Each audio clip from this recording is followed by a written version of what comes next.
Salve, salve, beleza? Agora já estamos aqui com o nosso setup e com o nosso layout aí, com a tela mostrando todas as câmeras que a gente vai utilizar, basicamente o curso inteiro, tá? Vai ter aulas que eu vou gravar também com o controlador, então não vai ser aqui, mas vai ter os exercícios em toca-disco e numa controladora também, tá? Então, vamos lá.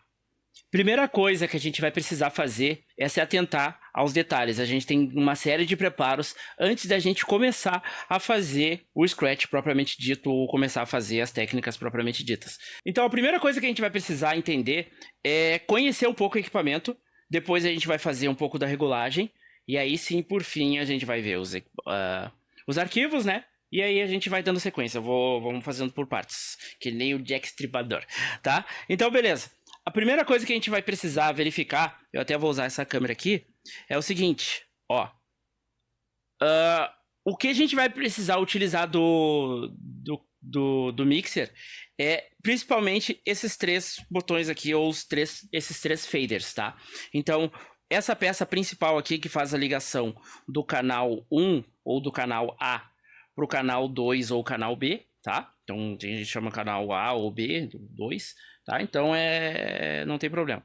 Então, canal 1, canal 2. Canal 1 lado esquerdo, canal 2 lado direito. Então, tem alguns mixers que tem aqui na parte de cima. Nesse meu caso aqui, ele tem um 1 e aqui ele tem um 2. Alguns aparecem como A e B. Tem alguns mixers que tem mais de um canal, tem 4 canais, controladoras também. Então, o que a gente vai precisar entender é que essa peça aqui, crossfader, tá? Crossfader, a gente vai falar muito nele, é uma das peças que a gente mais vai utilizar, é a peça responsável por fazer essa passagem de som do lado esquerdo para o lado direito. Só que dentro do crossfader ele tem uma configuração que eu posso controlar, porque nada mais é do que o crossfader é um controle de volume. Então se eu botar para cá, ele cortou o volume desse canal. Na medida que eu passo para esse lado, ele aumenta o som desse canal, certo? Então, só que eu tenho uma configuração da forma que eu vou fazer esse volume aumentar ou não. E aí, como é que funciona? Ó, eu tenho a forma de curva, que a gente chama de controle de curva. Eu vou deixar mostrando ali o símbolo embaixo ali, tá? Então, como é que funciona esse daqui? Na medida que eu vou, ó, aumentando, passando para o lado esquerdo, ele vai aumentando o volume até 100%. Ele transforma essa regra gradual. Então aqui é 0%, aqui 50% e aqui 100% do volume desse canal. E a mesma forma por outro lado. Só que tem uma forma que a gente utiliza muito aqui, principalmente no curso aqui do Scratch, a gente vai utilizar muito no corte zero. Como que funciona isso? Ele vai botar em 100% no mínimo que eu mexer o fader. Então, ó, quando eu mexer aqui, ó, o mínimo que eu empurrei, ele já tá com 100% do som. Para que serve isso? Para que eu tenha mais precisão no som. Se eu deixar ele aqui, ó, muito coisa, ó, eu tenho que fazer o som fica um pouco diferente. Dá para eu fazer assim? Com certeza, não tem problema. Só que a definição do som fica muito diferente. Então aqui com o corte zero, tá? A gente consegue ter um controle melhor do nosso corte. Crossfader, fechou? Outro botão, outro knob ou outro fader que a gente vai mexer é o fader do volume, tá? Não vai ser muito, mas esse daqui é um dos controles do volume do canal. Tem o ganho, que é o controle geral do canal, mas esse daqui, ele é o que controla, de certa forma, o 100% de acordo com o volume geral do canal, que é o ganho. Tá? Então esses daqui são os dois basicamente que a gente vai utilizar. Tem milhões de funções dentro do mixer, mas o que a gente vai utilizar são só essas aqui. Beleza? Conhecendo o crossfader, conhecendo as regras de volume, os faders de volume, agora a gente precisa entender que o seguinte, cada equipamento tem uma configuração. Aqui para o toca-disco, a gente tem uns determinados cuidados. Então o principal cuidado é se a gente for usar o timecode. Principalmente, tem gente que usa Phase e também tem várias formas de controle que a gente pode fazer com o som. Então, usando o disco vinil mesmo, ou usando o timecode é esse disco especial que é utilizado para um programa, certo? A gente utiliza ele ele tem um sinal, o sinal passa para o programa, esse programa codifica esse sinal e transforma esse sinal em som. Ou eu posso utilizar um disco mesmo que vai ter a própria música gravada nele. E aí, se eu usar o timecode, certos cuidados não são tão. Não vou precisar ter tanto cuidado com algumas coisas. Mas também é importante cuidar. Então, verifiquem a regulagem da torre de vocês, do toca-disco de vocês, tá? Essa parte de cima aqui tem uma certa configuração, independente da agulha, ela tem uma configuração para essa agulha, então verifiquem se essa configuração está certa, para que na hora que vocês forem fazer as técnicas, o disco não ficar pulando. Tem um outro cuidado também, que normalmente quem utiliza disco é a utilização desses autocolantes aqui, ó. Então, esses autocolantes aqui, a gente faz um preparo no vinil, certo? Na parte de dentro aqui, ó, que às vezes eles ficam um pouco mais gastos. Eu estou usando grosseiramente aqui mesmo, só para mostrar para vocês.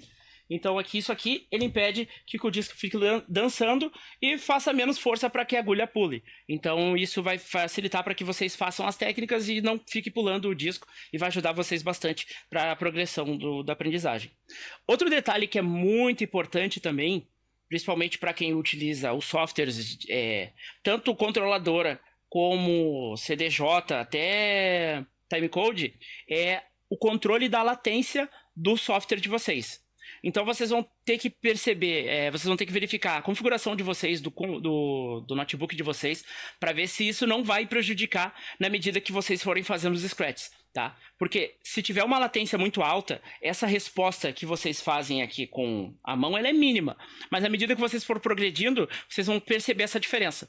Tá? Então, os scratches mais avançados, principalmente dos mais rápidos, ele vai dar uma diferença na medida que vocês mexem. É mínima, mas à medida que vocês empurram o disco, ele vai dar um leve atraso. E aí, dependendo do corte que vocês forem fazer, vocês vão perder aquela precisão fina que vocês precisam para executar determinados cortes. Principalmente nos cortes mais avançados. Two-click, three-click também, o crab também, dá para sentir uma diferença.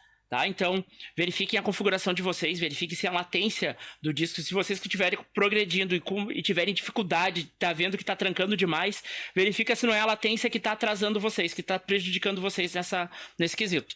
Outro detalhe também que é muito importante lembrar é a altura do equipamento.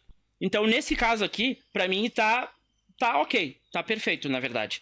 É a altura que eu normalmente costumo utilizar. Tem gente que prefere um pouco mais alto, mas isso pode prejudicar na movimentação de vocês.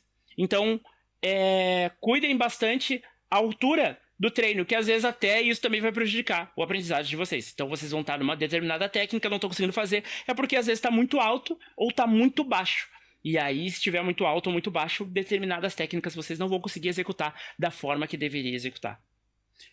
Deixa eu ver na minha cola aqui se tem mais alguma coisa. Um detalhe. Uma opção principalmente para quem usa disco mesmo, tá? Não timecode, até para o Serato também dá para utilizar. É a função de tirar um pouco do grave. Tira uns 50% do grave dos efeitos, porque isso vai facilitar, porque o disco, como ele pega as frequências graves, ele vai acabar dando uma sujada no som, digamos assim. Então, quando tu tira um pouco do grave, ele deixa o som um pouco melhor para fazer as técnicas de scratch e torna-se um pouco mais nítido também o som, tá? Então, são alguns detalhes, alguns cuidados que a gente tem que ter. Isso vai servir principalmente para vocês conseguir fazer as técnicas de vocês sem ter nenhuma outra dificuldade além da própria técnica, que realmente às vezes é muito difícil. E falando da dificuldade da técnica, é muito importante que tenham paciência, tenham calma. Realmente tem técnicas que são muito difíceis de sair. Tem técnicas que vão demorar mais de 3 a 4 meses, porque requerem muita repetição, mas é muita repetição mesmo. Então eu vou pedir para que vocês tentem fazer no mínimo uns 15 minutos por dia. Tipo assim, 15 minutos é o mínimo do mínimo, para que vocês tenham uma resposta melhor. Porque não adianta você estar com o curso e não pôr em prática. Então, 15 minutinhos por dia, no mínimo, ali, tenta fazer pelo menos uma ou duas técnicas, um treino de 15, 30 minutinhos ali por dia, vai ser perfeito. Vocês vão ver uma resposta muito grande. E até é interessante também que das formas que vocês forem treinar também, se vocês conseguirem gravar esses treinos, tá? Principalmente os primeiros, dá um tempo, passa umas 2 semanas, grava de novo, para ver que vocês vão ter uma evolução muito grande. Principalmente a primeira vez que vocês vão tentar fazer um scratch novo, tentem fazer gravando e depois deixa passar umas 2 semanas treinando, obviamente, e aí vocês vão ver a resposta que vocês vão estar, beleza? Acho que é isso. Acho que não tem mais nenhuma. Ah, claro, com certeza. Agora, a gente vai fazer, antes de começar em definitivo, um treino para entender o tempo e o compasso, tá? Isso também vai ser um treino para ritmo. Então, se tu tem ritmo e tu sabe as contagens, a diferença de tempo e de compasso, o próximo vídeo tu já pode pular, tá? Se quiser dar uma olhadinha também, porque vai ser a forma que a gente vai passar os treinos, às vezes eu passo algumas dicas ali também.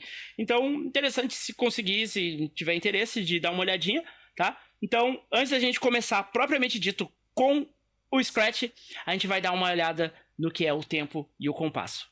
Tranquilo? Espero que tenham gostado e vamos embora!